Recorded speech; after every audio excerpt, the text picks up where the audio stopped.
மரியாதைக்குரிய அண்ணன் திரு அழகிரி அவர்கள்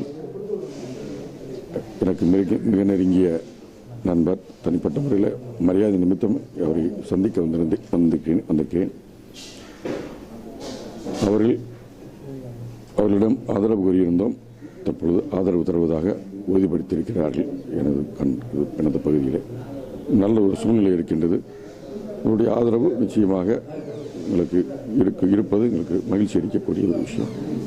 இது ஒரு மரியாதை நிமித்தமாக நம்ம பார்க்க வந்திருக்கோம். வந்து பார்த்துட்டு ஆதரவு தெரிவிச்சிருக்காங்க. நன்றி. அந்த ஆதரவு நன்றி தெரிவிச்சுட்டு ஆதரவு கொடுத்துருக்காங்க. அதுக்கு நன்றி தெரிவிச்சுட்டு வரேங்க.